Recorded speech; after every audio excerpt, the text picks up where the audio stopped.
Agora você pode fazer parte do clube de membros do Spurgeon TV. Esses são e-books já disponibilizados para os membros do canal. Todos os dias, novos e-books são adicionados junto com outros benefícios que só os membros têm.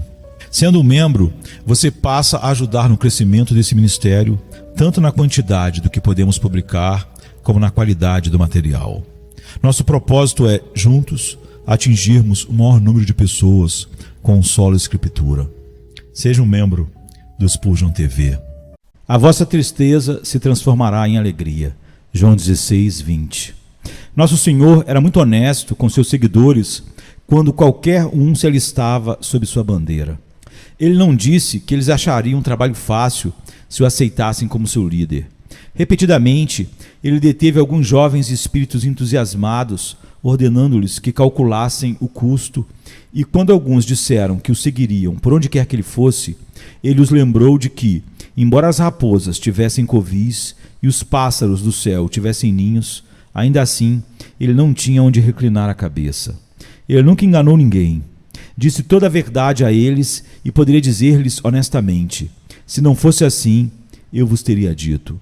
João 14, 2. Ele não escondeu nada que fosse necessário que eles soubessem ao se alistarem sob seu nome. Nesse versículo, ele lembra a seu povo que eles sofrerão. Que nenhum cristão se esqueça disso. Seja ele idoso, seja jovem. A tristeza é uma parte designada para toda a humanidade. E há uma tristeza que é uma bênção especial para os santos. Eles terão essa tristeza se ninguém mais a tiver. Ó Espírito jovem, você acabou de encontrar um Salvador e seu coração está muito feliz. Seja feliz enquanto pode, mas não espere que o sol brilhe sempre. Considere dias de chuvas e dias de geada e dias de tempestade, porque eles virão. E eu lhes digo agora para que, quando vierem, não se tornem estranhos para vocês e os sobrecarreguem de confusão.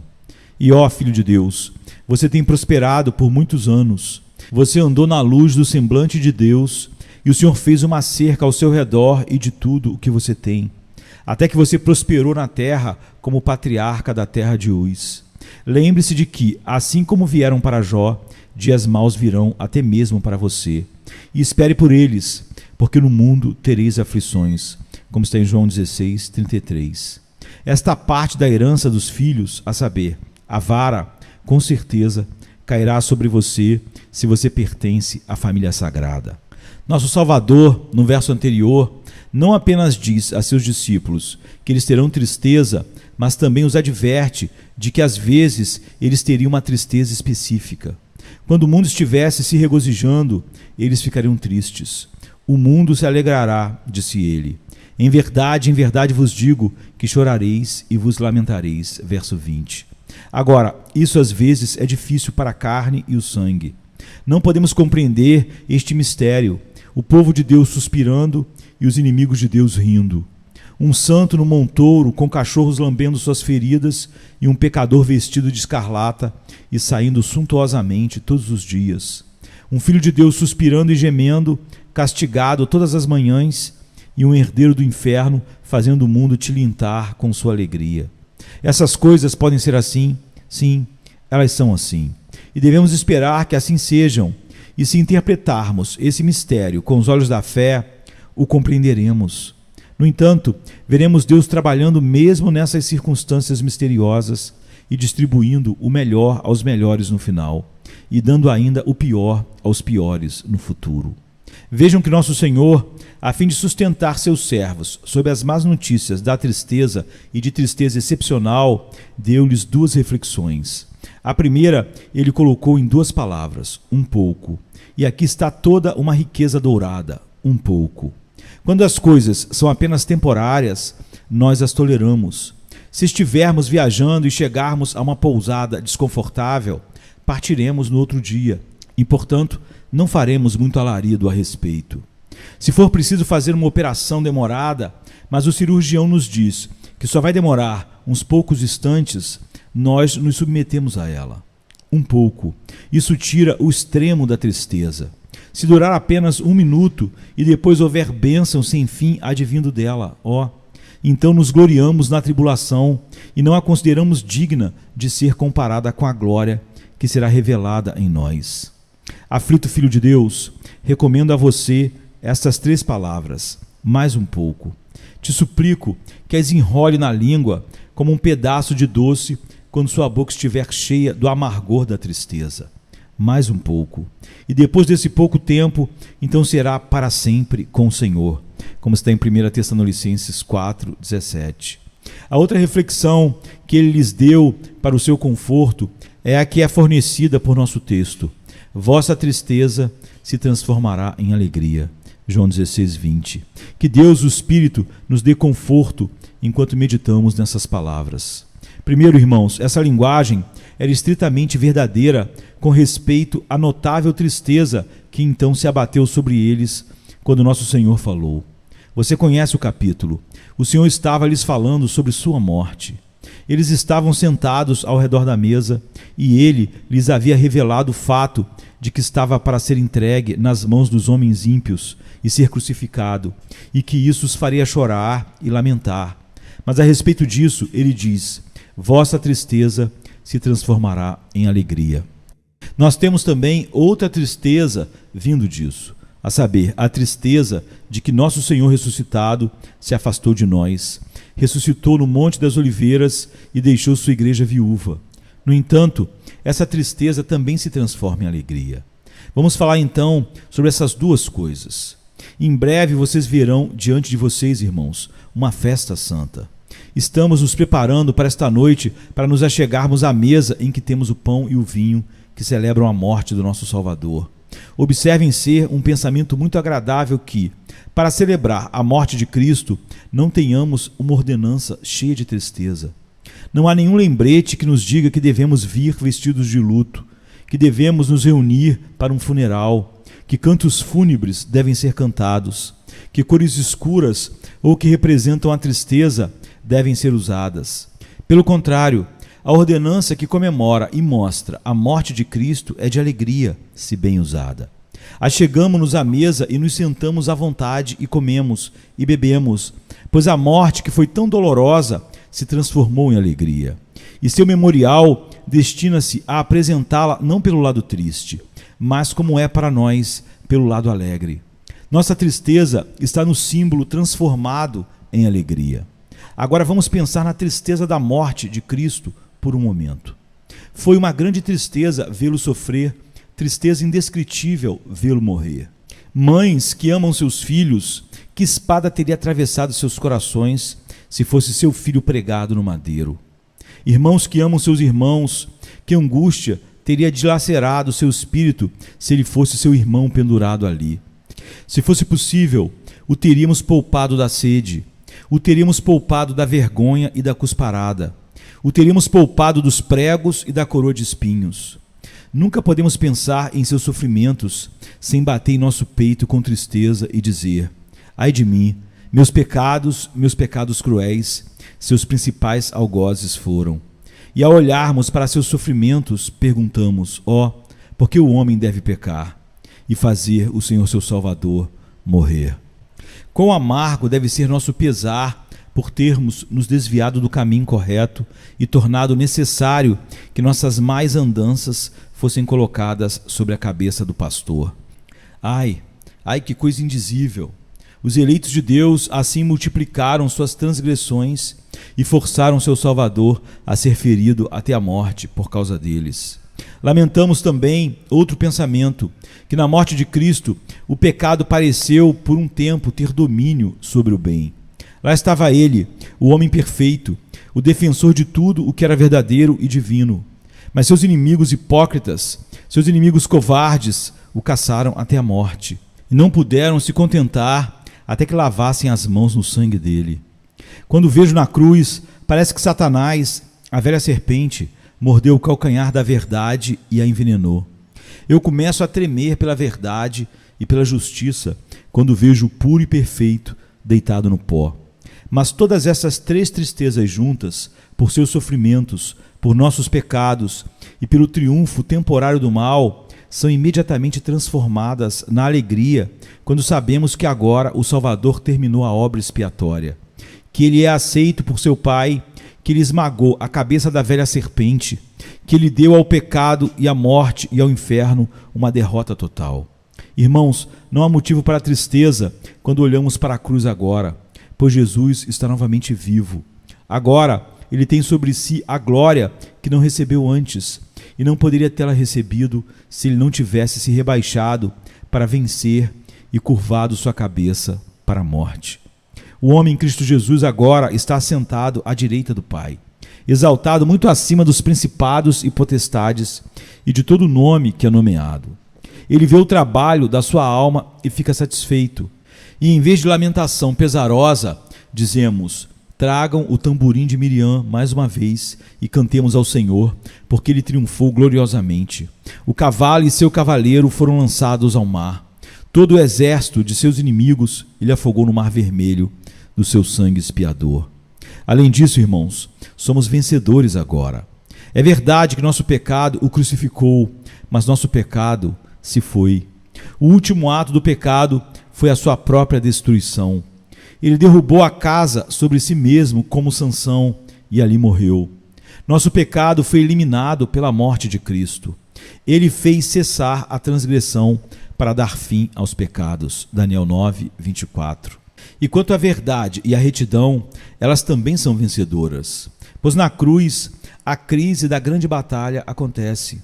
Agora o príncipe deste mundo é expulso. Agora que realmente a justiça, a santidade e a verdade vencem. E isso para sempre. Glória a Deus, irmãos. Chegamos ao memorial da morte de Cristo como um festival. Nossa tristeza se transformou em alegria.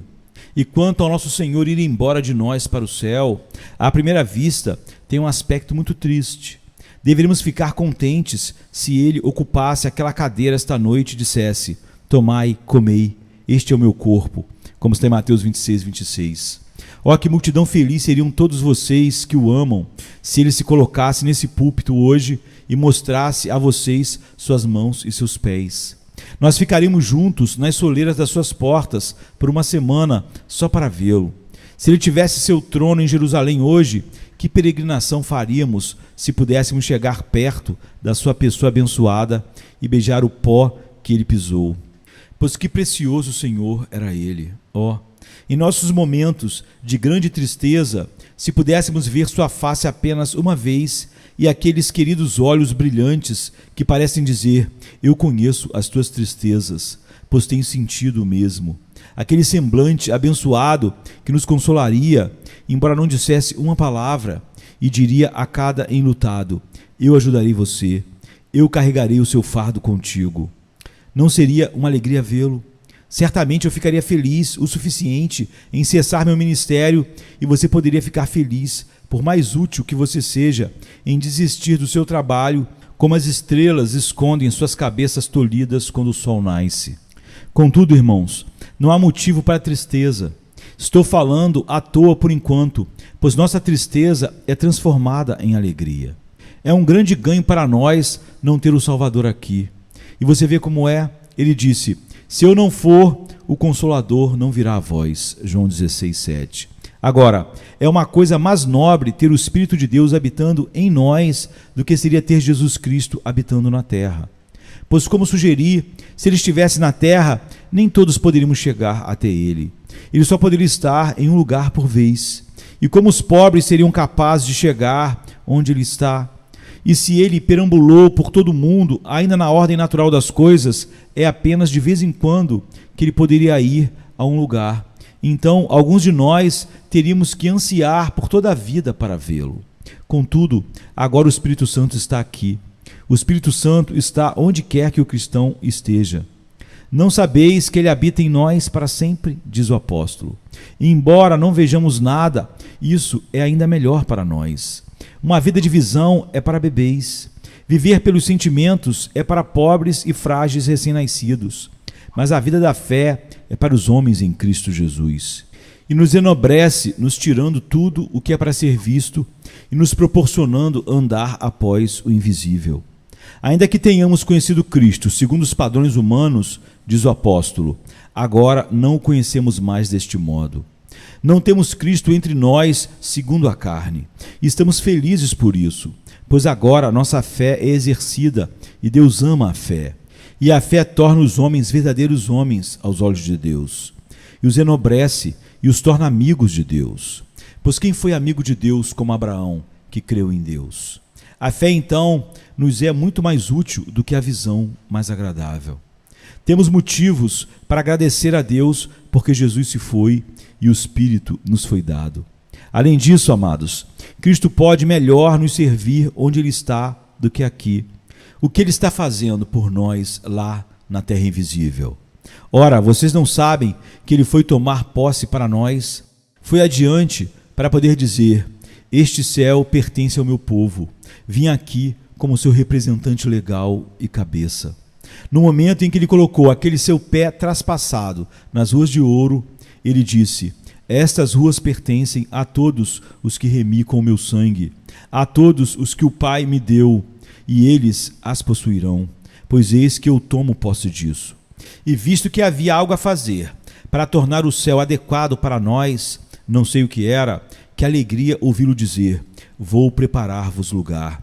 Ora, irmãos, o céu não era adequado para nós, assim como nós não éramos adequados para o céu, até que Jesus foi para lá, e Ele está preparando o céu de modo que, quando voltarmos para a nossa casa, a encontremos mobiliada e toda preparada.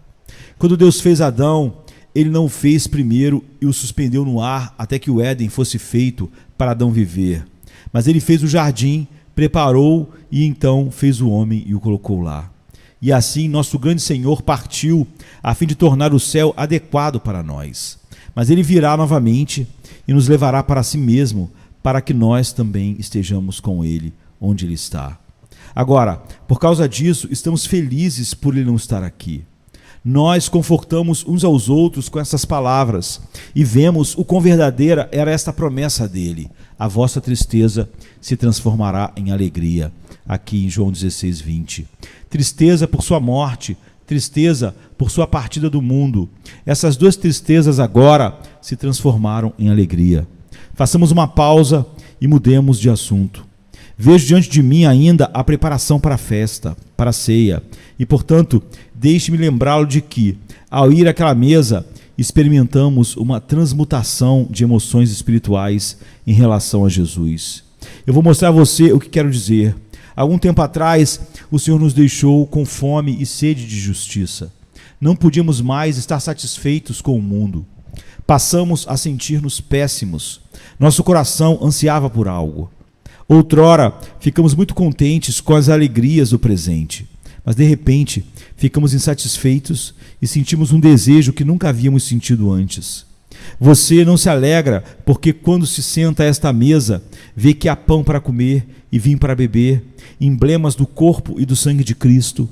Você sabe pelo que me sinto grato quando me sento a uma boa mesa? Duas coisas, se eu as tiver. Primeiro, pelo que está à mesa. Mas em segundo lugar, pelo apetite, pois um banquete é algo pobre quando não há apetite. Então veja você, a fome e a sede que Deus nos deu depois de nos dar Cristo se transformam em alegria quando viemos ver Cristo. Pois agora dizemos: como estou feliz, como estou grato por não poder mais permanecer satisfeito. Estou muito mais feliz por Deus ter me dado aversão por todas as alegrias do mundo, pois agora sou um homem que pode desfrutar de um Salvador crucificado. Agora posso comer sua carne, que é verdadeiro alimento, e beber seu sangue, que é verdadeira bebida.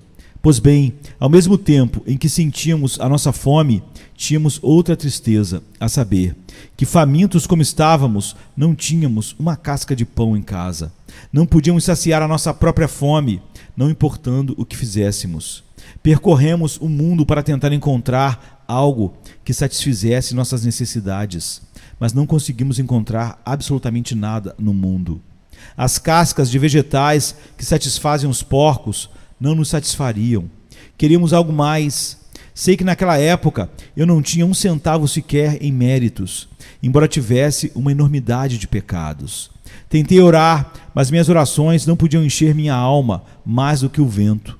Tentei ser diligente em ouvir a palavra e fazer o bem, mas por mais que façamos, não há nada que aquiete uma alma faminta.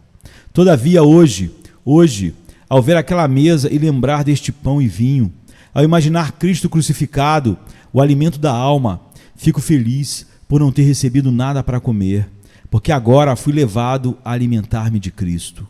Ó, que coisa bendita é despensa vazia quando leva uma alma ao Salvador. Nossa tristeza se transforma em alegria e chamamos isso de fome abençoada. Um vazio abençoado, quando podemos ter o vazio e a fome removidos, alimentando-nos de um Salvador todo suficiente. Então, você vê novamente, nossa tristeza se transforma em alegria. E hoje, na mesa da comunhão, vemos a taça de vinho que, embora represente para nós nosso Salvador como nosso refrigério, também nos lembra que já fomos imundos e precisávamos ser lavados em seu sangue. Agora, foi uma grande tristeza nos sentirmos sujos. Foi um horror descobrir que estávamos sujos da cabeça aos pés com pecados escarlatas. Contudo, da minha parte, agora que me lavei na fonte cheia de sangue, esqueci minha tristeza pelo pecado. Isso se transformou em alegria. Ó, a bem-aventurança de ser purificado em Cristo Jesus. Ora, acho que se eu fosse Adão e nunca tivesse pecado, sempre teria tido algum medo de que talvez tivesse ficado aquém em algo. Se tivesse que depender de meus próprios méritos, mesmo que esperasse ser perfeito, eu me sentiria assim. Agora, pecador que sou, não tenho medo, pois sei que a justiça de Cristo é perfeita. Eu sei que sua morte limpa de todo pecado, e assim a tristeza pelo pecado é transformada em alegria no sentido de perdão perfeito e justiça completa que pertence a nós por meio do precioso sangue de nosso querido Senhor e Salvador. Ó, quando vierem para a mesa, meus queridos irmãos, deixem de lado todas as suas tristezas, sejam elas quais forem. Sintam que, se vocês devem trazê-las consigo, elas são transformadas e transmutadas no caminho, pois a sua tristeza, desde que você creu em Jesus, foi transformada em alegria. A vossa tristeza se transformará em alegria. João 16, verso 20. Venha, se cansado estás, e eu descanso darei.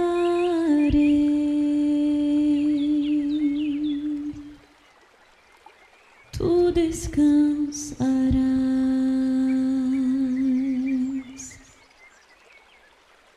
Venha a mim se não tens paz, e eu darei paz sem fim. Terás paz sem fim. O meu jugo é leve, o meu fardo graça dá. Tome tua cruz, te darei a paz.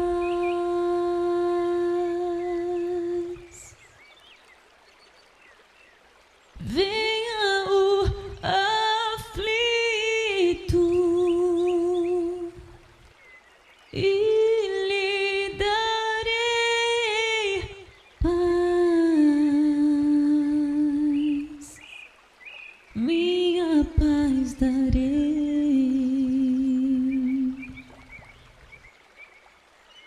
Venha a mim na dor sem fim, e eu darei paz, darei minha paz. Acalmar tuas águas e falar ao coração. Tome meu fardo, te darei a paz.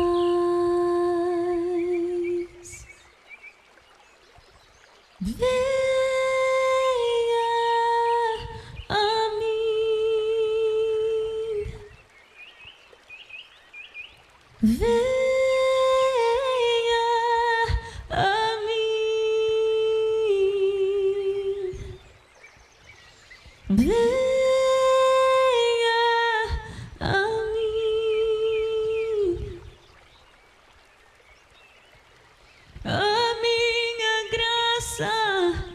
te chama.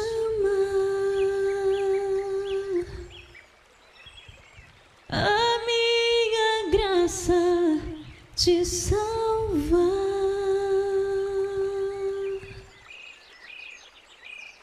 Vem a mim se triste estás, minha alegria terás,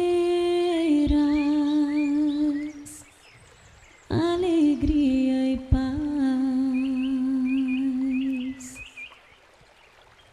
Vem a mim na tua escuridão, eu sou a luz do mundo,